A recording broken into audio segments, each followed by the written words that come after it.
Yeah, I spend half of the episode just checking Yeah. the audio the entire time. No, that's what you have to do, man. You're the producer. That's what you ought to be doing. That's right. If you want to make all the money from this podcast, you want the EP credit. Yeah, you want a nice little studio on the Upper East Side, but you better be checking those levels. Listen, if you want a ground floor studio apartment in a pre-war building, hell yeah. I'll tell you one thing. This is how you get there. You bet. It's I hard don't wanna work. brag. It's hard work. I walked in Saturday night, 2 roaches right by the door waiting for me. Oh, fucking make them pay rent, you know? They're small, though. I get small roaches here. Small roaches, so those are supposedly a bigger problem because that means they're babies, which means there's more of them close around. You get a big one, that might just be a wanderer, you know? Small one's supposed to mean that's a problem, or at least that's what I've heard after living in this city for almost 10 years, so I'm inclined to believe it. I've had some roachy apartments. You've had roachy apartments? I've had roach-ass apartments, man. With like the big ones? With the big ones and small ones, man. I remember. Some as big as your head. Dude, for real. Like, some of them seriously that fucking big. Like dinosaurs. You know, that's why they've been around since dinosaurs, because they are survivors. That's dude. it. Yeah, no, we had some roach apartments. I remember I had an apartment in Brooklyn that was like, we put out a glue trap, and it was supposed to be for a mouse, and we caught a colony of roaches. It was disgusting. It was horrible. So you also had mice? Probably, yeah. You kind of flew that one under the radar there. Yeah, mice are kind of cute, and they fuck off, you know? Roaches don't. Roaches know they own this land. You know, this is theirs. It will always be theirs. Well, they know you can't take them out. Right. They're like, drop an atomic bomb on us. Go for it. Yeah, they'll never leave. They'll still be here in post-apocalyptic New York. Which it already kind of is. Feels like it. Yeah, it feels like it sometimes. Not around here, Upper East Side. A lot of these old Jews, a lot of OJs, a lot of Orenthal Jameses. OJs, yeah, get that OJ money, you know. Dude, I was taking the elevator yesterday, 2 days ago, and the guy was like, "I don't know how much longer I'm going to be here." And I was like, I don't know you. What, just some old Jewish guy? I don't know how. I'm kind of putting on it that he was Jewish. Okay. He was old. Okay, yeah. And just by location, I'm assuming he's an OJ. Right. That's you've been here long enough. You can make an educated guess. I grew up in New York. I know. Yes. I know a J when I see a J.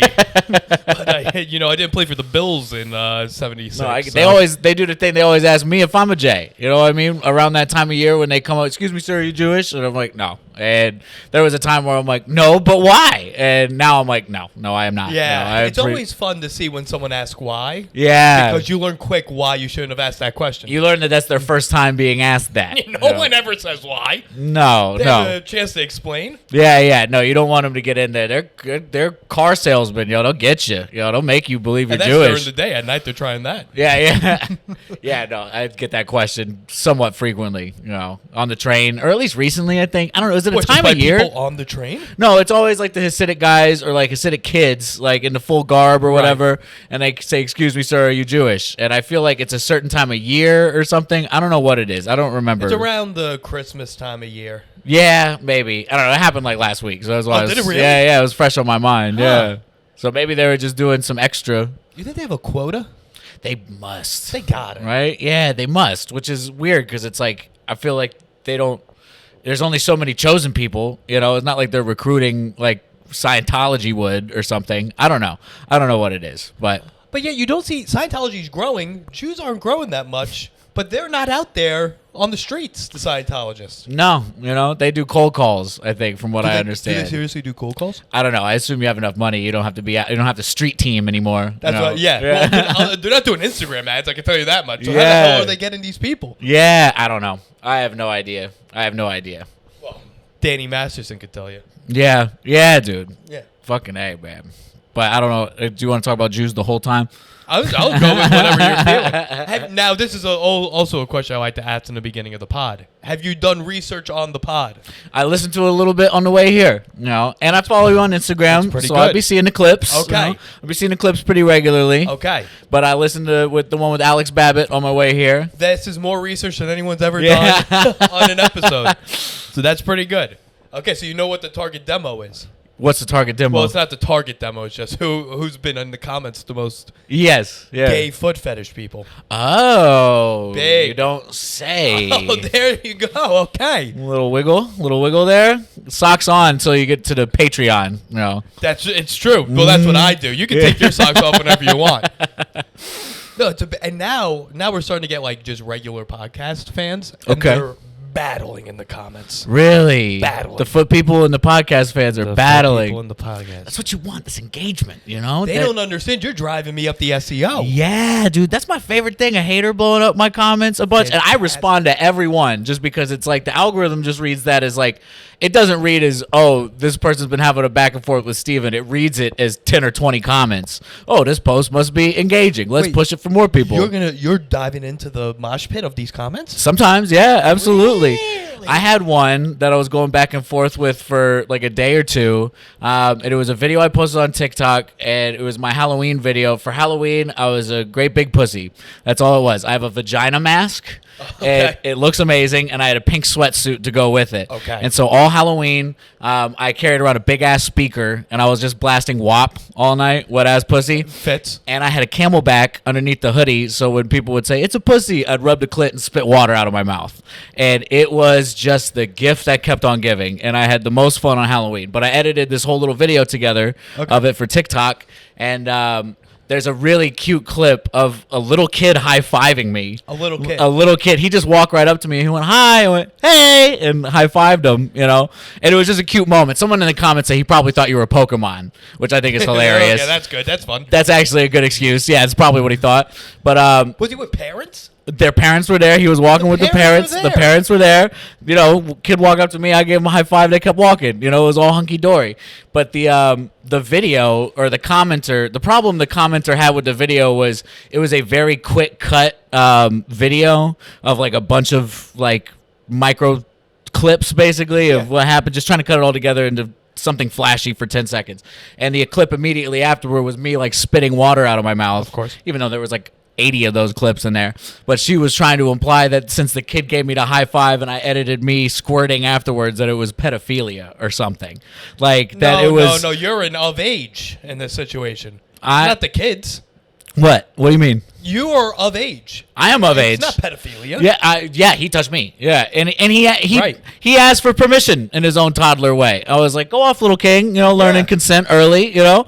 But that was her whole gripe, was that I'm making a sexual joke about a child. I'm like, no, I'm not. It was not an editing choice. It was just cutting together a bunch of clips that I had, and me and her were going back and forth a bunch, and I'm just being snarky as hell. I'm like, you sound so fun at parties, you know, and just trying to be an asshole, but just continually, just everything she said, I say something back, just because that's how it is. And any TikTok video I've ever had do well, that has been the case. Any TikTok video of mine that has like, if it has 500 comments, you could bet your ass 200 of them are from me. You know, like that's just the way it is. I've always avoided being a commentee.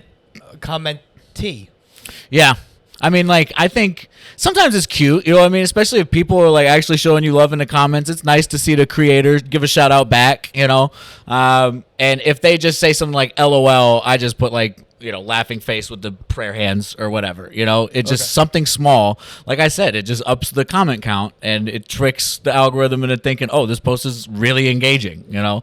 But These people think we don't have, like, we have stuff to do. We don't have stuff to do. We really don't. Yeah. Yeah. But also, like, they don't either, which is concerning. I agree. I'm like, why do you have the free time to do this Right. crap? Why are you know? battling with me right now? I know why I don't. Yeah. I know why I'm doing this. Why Yeah. are you doing this, you know? That's And so sad. I know. She actually had made a whole video in response to my video, and I'm like, I hope this chick blow up, you know? So it gets my video more views, but you know, I have more views than her, or I have more followers than her, which is not hard to do. I have a very low count on TikTok right now. I'm trying to change that with. We're working on it. Well, I just taped a special in November. Yes. And I'm trying to change it with that because I am posting the full thing on March 15th on my YouTube page, but I've just been cutting clips from it continuously. Okay, because I did look it up before you came over. And Yeah. it was not up there, and I was like, maybe I just. Not yet. I March just lied it. March Okay. 15th, this Friday. You know, I don't know when these come out, but if it's after March 15th, it'll be up. This will be up March 18th. Okay, perfect. Check it out. My YouTube, Yeah. Stephen Bolles Comedy, STEPHEN. Bolles is BOLLES. Or if all that information is too much, all my handles are Mick Longhair. You know, I'm just- also going to post it in the description. Okay, perfect. Yeah. But MC Longhair, easy to remember, easier to find me. Because Stephen Bolles can be spelled 8 different ways. Yeah. I've had I've really considered that a lot, like in my career or lack thereof. I'm like, should I change my name? Like, I feel like it's a strong name, but also I just feel like it can be misspelled a lot. It definitely can be misspelled a lot, but also there's no other Stephen Bolles. That is true. No Actually, other Bolles. you know what pissed me off was, Tell me you know in. how weak my search engine was like a couple years ago? I put in Stephen Bolles, and the first thing that comes up is like a dead senator from the 1800s. And I'm like, this dude got more pull on Google than I do. He has more followers than me. How the hell did that happen? He must have. He must have had more followers. He got elected. He did something right, doing the name proud. But still, I'm like, I need my name to come up. Whether you type in Stephen Bolles or Stephen Bolles comedian. If you type in Stephen Bolles comedian, it's It quick. should pop up first. It does pop up that first. guy, Yeah, that he guy. do open mics. That guy has to die if there's another Stephen Bolles. But no, there's just me for now, so that's a plus. Where is the guy a representative from in the 1800s? I don't remember. Call us in, gays. Yeah, Call us and let us know. yeah. Let us know what county or state he represented, I guess. But Because if it was in the South, that could be a bit of a problem for you. yeah, it could be. I'm from the South, so That's true. You're a Virginia kid. I'm a Virginia kid, baby. Yeah, okay, yeah. okay. But that's the funny thing. I feel like it's changing now. Where like July will be my 10-year anniversary of being in the city, so it's Okay. like now I feel pretty comfortable repping both of them. Like I feel like a country boy, but also when I go home, I'm too country for the Southern folks. Are you country? I can be. I can be. can? I can chop some wood. I can build shit. I'm pretty handy. Virginia confuses me.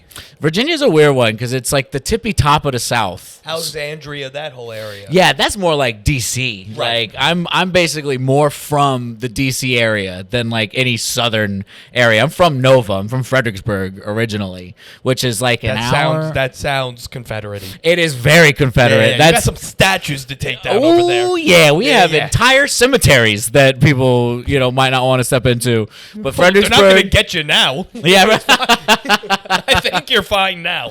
And I'm like, does a headstone count as a statue? Come on, Do they have let's. Confederate flags on the tombstone? I don't remember. It's one of those graveyards I've driven by a bunch, but I haven't been inside of. And I'm sure there's a couple in there somewhere. It is literally a Confederate graveyard in Fredericksburg. All the tourism in Fredericksburg is just Civil War reenactors, So Dude, that's real. that's very real. Yeah, Civil War reenactments? Absolutely. Yeah. It's a big pastime down there. I think I know the ending. Yeah, I know. It's like, why would you go to the movie if you know how the movie ends? Exactly. Yeah, I don't know. It looks kind of fun. I'm like, it's like a shoot off of like cosplaying and stuff. I'm like, oh, these are just adults that didn't find anime soon enough. That's all it is. It's Republican cosplay. Yes, it is. That's exactly what it is. It's Republican like LARPing. Yeah. That's all it is. It's kind of fun when you think of it that way. You wear a Dragon Ball Z outfit out there like that kid looks ridiculous. Yeah. Your full Confederate outfit. What a musket that's just for show. It don't actually work, But yeah, I've never been to one of the reenactments before. Oh, you haven't been? I've never been. No, I just know they take place. I've always wondered, because if you die early in the reenactment, how long do you have to... That is a lay great down there? question. Yeah, probably for a minute, I would assume. Yeah.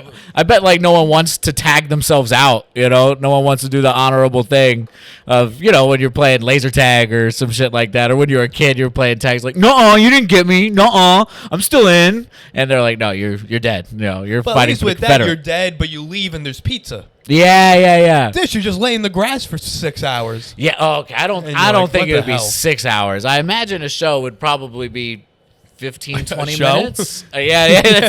They have an opener. There's a host. Yo, who's on the Civil War reenactment circuit in Virginia? Hook me up. All right, I'm a native. I'm fucking down for it. That's true. He knows the area. I do know the Do area. local crowd work. Yeah. Oh, I know everything about Fredericksburg. I know everything. That's funny. I should reach out. See if they have openers. They really do treat it like a show. You know what's funny? I never went to a Civil War reenactment, but one time, my mom took me and my sister to Arkansas when we were Jesus young. Christ. Young. Like, I think I had to be in high school or maybe even middle school. I was really young. And they did like a historical reenactment of apparently like two great like grand uncles that I had or something, and my mom's side of the family, the Parnell side of the family, and Parnell from Arkansas? Parnell from Arkansas. Yeah, it's actually my middle name is Parnell. It's my mom's maiden name. Really? Yeah, and we went to this reenactment because apparently these two guys, I don't even remember the whole story, but they like got in a shootout in front of a bank. And so that was the reenactment of these two dudes in the 1800s just squaring up in front of the bank. And I remember watching that and being like, I'm a Parnell. I don't get front row seats. So why are we all the way in the back? But it was kind of cool. I don't know. How little does a town have going on where they're like, let's do the bank reenactment? Yeah, probably. People showed up, I bet. Yeah, there was a decent number. attended. Yeah, decent number of people there. Like not hundreds or anything, but like a good, I want to say 30, 40 maybe. Just Okay. sitting watching, you know? That's really sad. Yeah. That's really sad.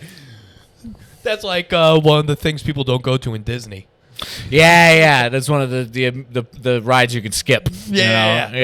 One of the shows. Yes, yeah. You don't need that. Wait, man. how does someone go from Arkansas to Virginia? I don't even know. I know my mom's side of the family was based out of Georgia for a little while. I'm pretty sure her dad, my grandfather, was in the Navy. That's why my mom was in the Navy. So I think it's probably just Wait, your mom was in the Navy? my mom was in the Navy. You don't give off military family vibes. Nah, I don't. I was. That's because we were largely out of it by the time I was born. My parents had me late. They had me when I was like 35. So they had basically already had. Okay, like not that late. Not I thought that you were gonna late. Hit me with like a 50. Yeah. No, not quite that late. But it was. They were basically done with their active service at that point. Okay. And so they were stationed. I don't even remember where they were stationed, but we were in Virginia in Fredericksburg. That's close to Quantico, you know? Yes. So we were right in Quantico, which is a military town. So it's like every adult in my life had a security clearance. So it was weird growing up. It's like, and you don't notice it until later, you know? Right, when you're like, why didn't we talk to any of the neighbors? Yeah. Because we couldn't. Yeah, no, we did. That's the thing. That's the South. You do talk to your neighbors, yo. You get real comfy with your neighbors, man. Even in Quantico. We never lived in Quantico. We never lived on base. Oh, okay. We just lived close to the base, you know, in like a suburb or whatever. But yeah, no, we knew our neighbors, and that is one thing I miss about the South a little bit, knowing your neighbors, sort of. But then again, it's like, dude, I move every other year. Like, You know way too many people. yeah. And your neighbors here are also like weird. Yeah, You know, it's not a family of 4 with a golden retriever. No, it's not. We actually do have neighbors that I really like. It's like this young Indian couple. All they do is cook food all day, and it always smells amazing every time I come home. And the only drawback is they have a baby that's probably like 1 by now, and that thing has been the most effective birth control I've ever had, is just living next to a crying baby. Yeah. Where it's like, I can't hear it in my room, but I can hear it in the living room. And it's just like, man, I can't imagine, you know, like it's just constant, man. It's constant. Kids are a good concept. Yeah. Good on paper. On paper, it looks, because you think it's going to be like a puppy. It's not. No, not at terrible. all. Not at all. Yeah. Parents keep pushing, why don't you have kids? Why would I have, this sucks. Yeah. I've never seen a kid out in public and gone like that. That's what I want. That's what I'd like.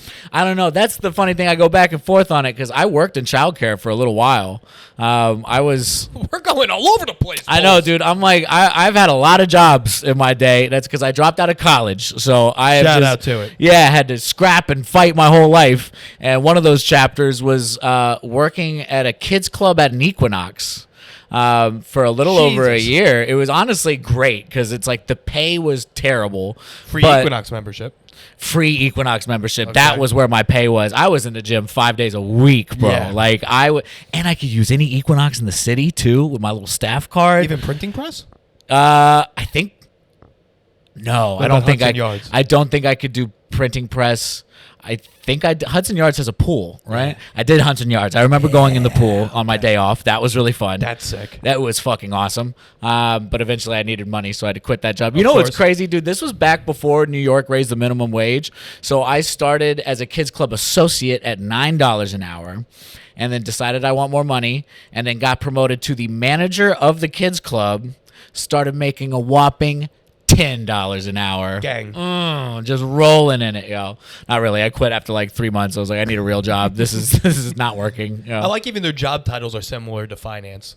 So you're child care associate. Yes, yeah. You're the associate. You're the manager. You make schedule for everybody. You're the associate. You just, make spreadsheets about SpongeBob episodes or who used what Legos, Yeah. Like, I will say it was honestly a pretty sweet job because it was just daycare. It wasn't like you have to teach them anything. You just have to keep them entertained and just make sure they don't bite each other, So it's like... That's not... Well, entertaining's hard. Entertaining is hard. How long would a kid stay?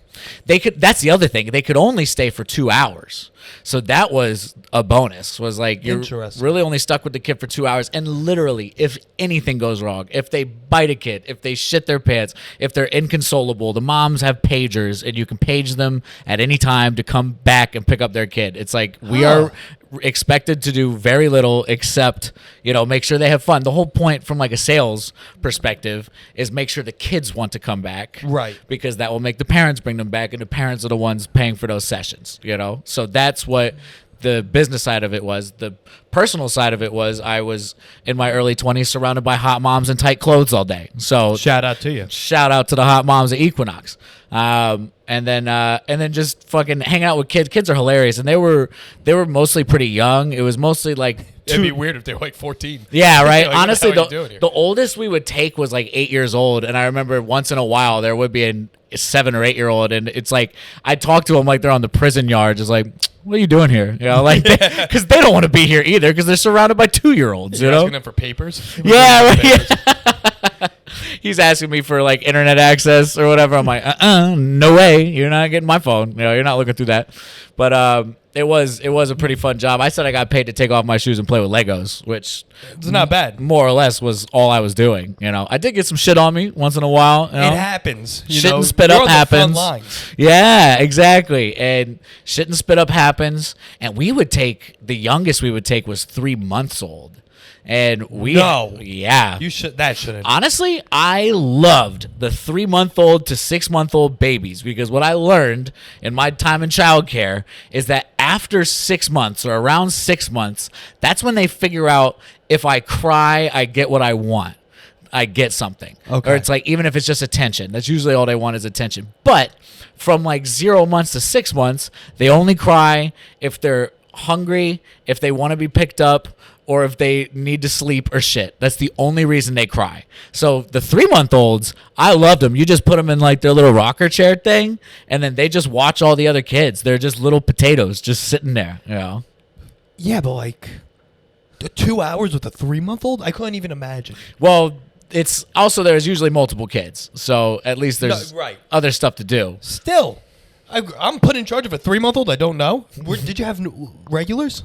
Yeah, absolutely. Had regulars all the time. Huh. Yeah, regular gym people, and I was working there at least 3 days a week, so I was there significant amount. And when I was managing, I was there even more, usually 5 days a week. So I'd see all the same people and know all the same kids, and I was just farming for rich kids to babysit, cause was that the end goal? That was the end goal, and I got a few babysitting clients during that time, and that paid way better. That pays pretty well. Pays pretty well, and it's glorified dog walking. It's like really not that hard. No. Just make sure the kid don't run out into traffic, and everyone's fine. Like, it's not that hard. Okay, I like this business model you developed. Yeah. It was a fun job while it lasted, but eventually I was like, I do need some actual money sooner or later. So I quit that and started working as a barista. Okay, so barista gets paid more than, I guess, tips. Tips and the hourly itself was higher. Really? Yeah, the hourly was probably at least 10 to 12, I think. And then we make tips all day. And like on a busy lunch shift, it would just be 2 of us. It was a local spot. It wasn't like a Starbucks or something. Okay. It was a nice local spot in Bushwick. Did you meet Rihanna once? I met Rihanna I remember that now at the cafe. Hell yeah, I did. I talk about it in the special. You can watch it there. But okay, no spoilers. But no spoilers, except I'm going to spoil everything. Because go for it. The special version is much shorter. But the full scoop was... I remember my manager told me that like they'd be filming a movie there, and all I had to do was come in and basically give iced coffee to the crew. That was going to be my whole shift. And she said Rihanna was going to be there, and I thought she was just like joking. I thought she was being facetious or something. And then I get there like 6 a.m, and like I've never seen like a real movie set before. Like I wish I had. I wish I was more successful. I've done a lot of free NYU student films, a ton of them, and this was slightly more impressive. They had the fucking whole block cut off, basically. Like the property of the cafe was all cut off just for catering. And they had a bunch of extras sitting outside in our patio. Okay. Just sitting there all day doing nothing, just pretending to drink coffee. And I get there 6 a.m, and I remember the crew was turning the cafe. It was supposed to look like a Trinidadian spot. that Rihanna in the movie. It's for Ocean's 8, by the way. She was filming a scene for Ocean's 8. Oh, okay. And it's the scene where she's sitting in a little cafe and she's hacking away on the computer. That's all it was. There was one line of dialogue, I think, where she says, "Oh, you poor thing," or something, because she's hacking them with puppy pictures because she knew the guy likes puppies or something. Whatever in the script. Doesn't matter. It's Rihanna was fucking there. As long as she wasn't talking about you. No. She wasn't talking about me. But that was the wildest part. Was the first time I saw her was they were setting everything up, and then they're like, Rihanna's coming in, and she just like came through the front door, and just everyone stopped talking. Everyone, feel it instantly. Dude, star power is a real thing, Huh. and everyone stopped talking. It's like even the people who were like on par with her. You know what I mean? The director for the movie was the guy that directed Hunger Games. Like I don't remember his name, but he was there. Well, yeah, but like he's not Rihanna. You don't have. He's to. not. Yeah, he's not Rihanna. Everyone, shut up. She looked at the place a little bit, and she's like, "Move this here, move that there," and then she left. And then they did, and then they're like, "Okay, now we're ready to shoot." And what was so funny was the dude that they had working like behind the counter just looked like the Trinidadian version of me. It was like this suave looking black dude with the same height as me, long dreads. Like we looked like we could have been brothers in a past life or something. Like you should have pushed him and been like, "Listen, I need my SAG card. Yeah, right. Just let me do this. Just let me say a word." Well, it was funny because his only thing was to pass Rihanna a beer in the script, and that was what he did. But the cool thing with meeting Rihanna was they do a few takes, and then they were like resetting something, and she had like 10, 15 minutes to chill. And she was talking to some people in the room, and then she came up to me and then Trinidadian me at the counter. And she asked for a double espresso with brown sugar. She likes her double espresso with brown sugar, if you ever need to know that. Okay. And then we have like little custom sandwich sheets for what kind of sandwich you want. Okay. And she filled one out, and I made it. You save it? Absolutely. We smell it? We called it the Rihanna at the cafe for a long time. And the only reason they stopped is because the ownership changed hands, and now they have a different menu. But when I was working there, we had the Rihanna sandwich, which I got to make. No big deal. No biggie. It's the funniest thing to me about it was in her bag.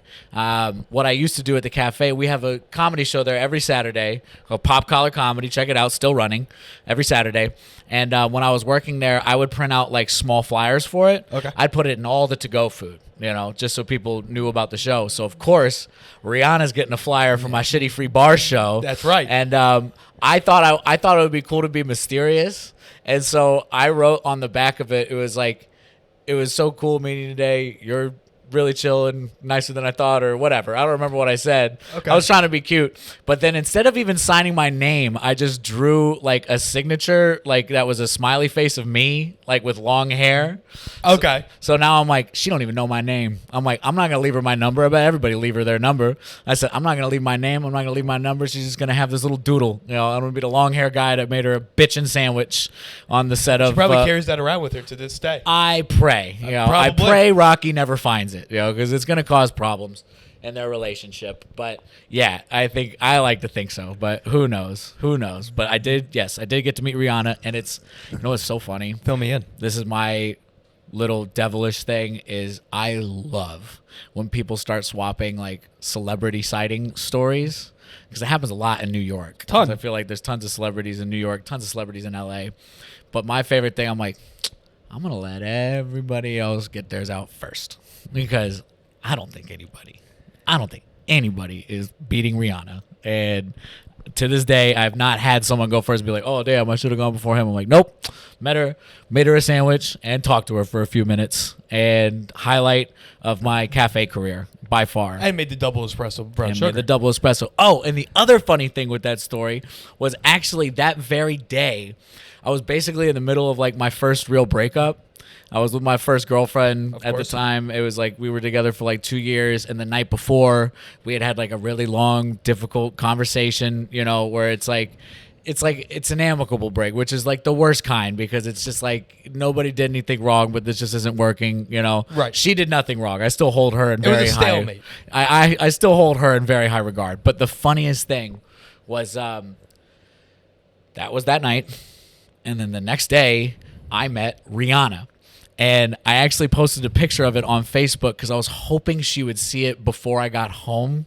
Because when I got home, it was exactly what I thought. She was just like, I could tell she'd been crying all day. You were like, living with her? moping around. She's like basically, yeah, like not exactly living. She lived in the city, so it's like she spent most of her time with me.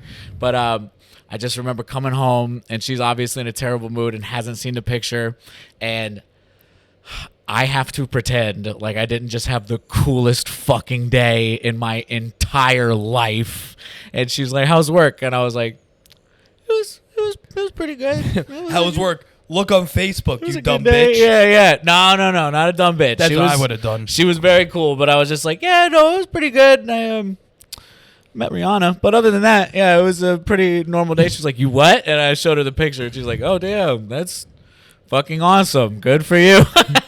I didn't give her my number, though. She kind of wanted it, but I didn't. Yeah, I didn't, because we're still together, technically. This breakup ain't official. I'm a loyal man. Right, that's how strong I believe in this, in love. Yes. I didn't pursue Rihanna, so you're welcome. I didn't, because she was all over it. She was all, she saw the sandwich. I know. Actually, that's the funny thing was, like, people treated her so weird, because it was like, the owner of the cafe was there, and then some of the owner's friends were there, and they were the fucking weirdos, where it was like, they were like taking pictures of her behind her back like she's a fucking zoo animal. Right. You know? I was like, bro, like, I just talked to her. Like, that's all you have to do. They're human beings. Yeah, just don't be a fucking creep about it, man. Like, it was so weird.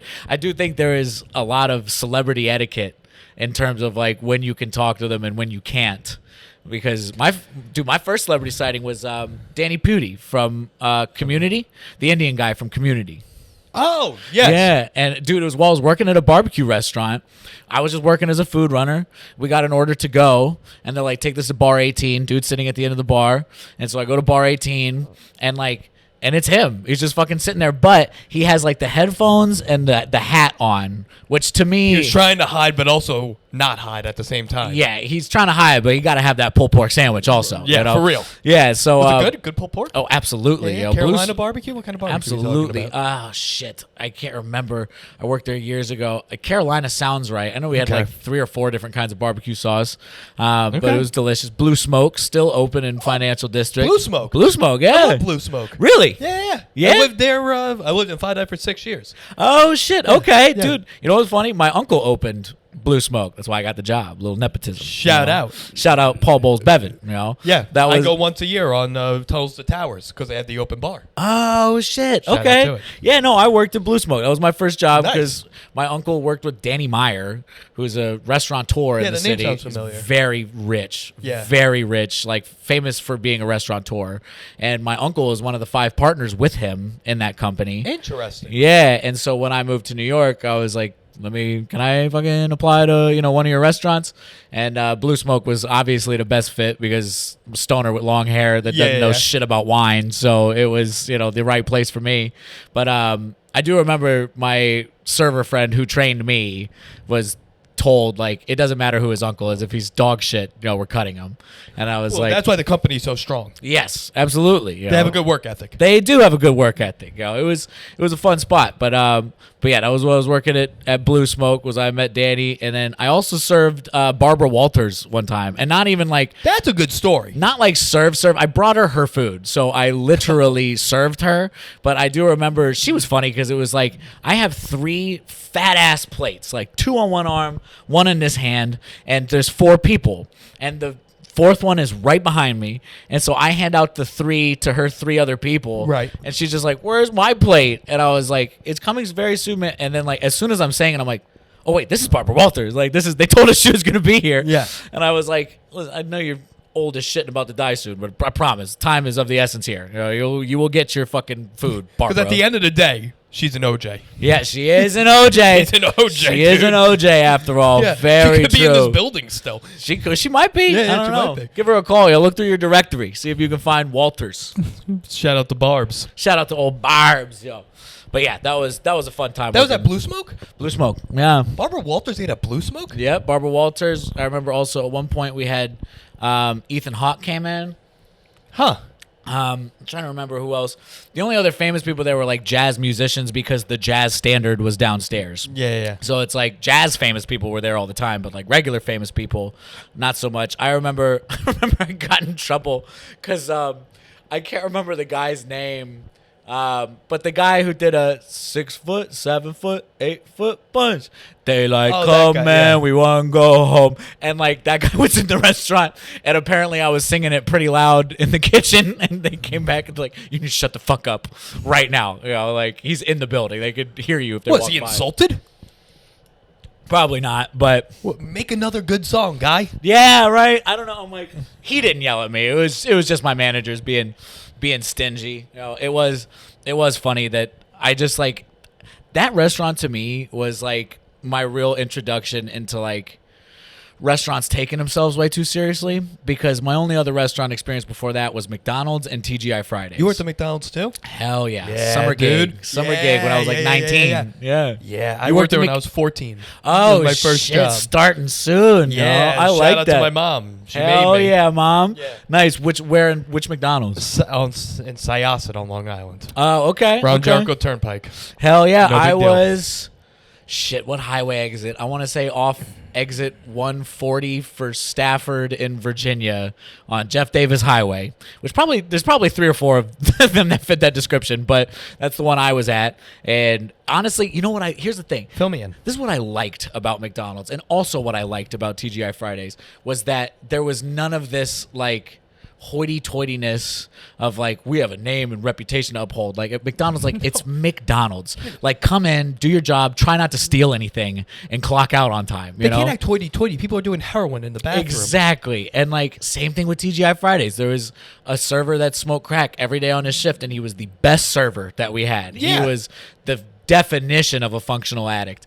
And but then the funny thing to me was when I got to like Blue Smoke, and Blue Smoke has not been the only restaurant I've worked in that was like this. It's all New York City restaurants where they're just like, I remember Danny Meyer came in one time and he was like, we are not a barbecue restaurant. We are a great restaurant that happens to serve barbecue. All right, And, guy. Bro, I wanted to raise my hand and be like, you mean the restaurant that has a 10-foot neon blue sign that says barbecue ain't a barbecue spot? You know, like it just sounded ridiculous to Yeah. me. And like there was very much more an emphasis on like upholding brand image and standards. I'm not opposed to upholding standards. I think good service standards are my shit. Like I am very pissy at You're restaurants now. charismatic. You're personable. You're the whole nine. Yeah, I'm just like, bro, but if I don't have water in front of me in 45 seconds, you're fucking up. You know, like at a restaurant now. My dad would like you. Yes. I'm like, He's my big on that. Diet Coke better stay fucking full too. You know, I don't want to have to ask you for shit. Oh, yeah. And that was one thing Blue Smoke was heavy on, and every USHG restaurant was heavy on. And I appreciated that about them, but also just the like being so up their ass with like company culture, you know? Like there's a lot of places like that. Right. Don't you think? Yeah, there's a ton. Also, you know what people aren't saying about Blue Smoke? When you go, yo, you want to go to Blue Smoke? They're like, oh, is that the great restaurant that happens to serve barbecue? You're like, as a matter of fact, yeah. Yeah, you mean the barbecue spot? Yeah, let's go to the barbecue spot. Yeah, the barbecue spot. Yeah, it was. And I remember when I got there was like a shift. There was a change, I think in like executive chefs or something. But I just remember being upset because I started working there. They had paper towels and like lots of jars of sauces on the table. And that to me, that's barbecue. That's what it ought to be. Yes. And then they like want to be 5-star barbecue. So no more paper towels on the table. You have to ask for every fucking barbecue sauce that you ask for. No, you that know. goes against barbecue culture. I agree. I completely agree. I'm like, I'm from the South right now, man. Like, you cannot talk to me about barbecue like I don't know what I'm talking about. Yeah. But I'm also not going to argue with the executive chef because I'm a fucking busboy. So, you know, they're not going to listen to me. What was it? What's the executive chef's background? Probably. Is it barbecue? Yeah. I don't think so. No, there's no executive chef that specializes in barbecue. Yeah, probably not. But There's people that hold very strong beliefs. yes. They make good barbecue. Yes, dude. Like Shout out Terry Blacks. Terry the Blacks. hat. Oh, Yeah, nice. yeah. I see it over there. Oh, Terry yeah, Blacks yeah. Barbecue. Nice. Shout out to it, dude. Hell yeah. Shout out Terry Blacks. Blue Smoke is still a really good restaurant. And what's funny is that like my uncle was the GM there for like 10 years. quit briefly, or like quit just before I started working there. And so my favorite thing was that when I started working there, it was always, oh, you're Paul's nephew, you're Paul's nephew. And I worked there for about 2 years before I left. And then my uncle told me that after I left, whenever he showed up, it was, oh, you're Steven's uncle? You're Steven's uncle? And he's like, yeah, just opened the fucking place, but yeah, I'm also Steven's uncle, you know. Like, I think that means you should be like some sort of AGM or something. yeah, the people like me, man. Yeah. Like, I was good to be around. I was good at my job, fun to be around. I'm good for morale, you know. You Always, got managerial experience from Equinox. now I do. Yes, now I do. I took Equinox right after I quit Blue Smoke. Ah, Yeah, poor yeah. timing. I know. But yeah, I don't think I could do restaurant business anymore. It conflicts with comedy time too much. it's the same exact time. It's the same exact hours. Yeah. Yeah. So now I've been working handyman shit, like through TaskRabbit. Okay. And mounting TVs all the Yeah. live long day. And it's actually pretty fun. It's the only it's like my hourly is super high, but I usually only work for like an hour or two at a time. So it can be a tough balance. That's you know? fine. But a lot of my clients are at nice Upper East Side buildings like this. Oh, please. This is not that nice of a building. I'll take it to the basement. But, wait, are you living around here? Are you I actually live on East 100. Oh, shit. Yeah, I thought you were yeah. a Brooklyn kid. No, I was for a very long time. I Okay. was in Brooklyn for a long time, and then we actually moved to Fidei during the pandemic. Shout out Fidei. Fidei was nice, dude. Like we were in the basement of Fidei, and it really fucked me up. And I bet. Actually, you got a little bit of sunlight. Our apartment was like the only light was facing like in between all the buildings, like a big square between buildings. Okay. And ground floor in Fidei might as well be the basement because you don't get sunlight. Ground floor in Fidei's tough. What building? 33 Gold on Fulton and Gold. You know. Oh, I lived at 2 Gold Did you really? for 2 years. You know the spot, then. That's Oh. wild. I know. If you want to turn this into a Fidei podcast, Yeah. turn this into a Fidei podcast. We could turn it into a Fidei podcast. That 33 was. Gold it's It's a good building. it was a decent building. Yeah, they fucked our rent all the way up, but it's same story everywhere. That's what happened. Raised Yeah. me by $1,400. Dude. Yeah, dude. I remember they did some shady shit where they wanted to raise our rent like almost $1,000, or maybe they wanted to raise it like $900, and then we sent a letter back that's like, hey, we want a 2-year lease, but can we negotiate a different price? And they said, yeah, sure, $1,500 is your new price. And we're like, are you fucking kidding? And they're like, you can counter. I was like, okay, well, how about we counter with like $5 more than their original offer? And they said, yeah.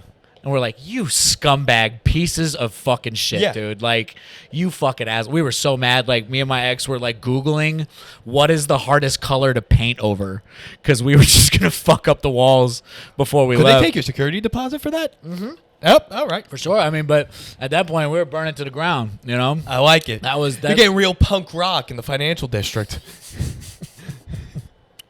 getting real punk rock complaining to my doorman about these buildings. You know?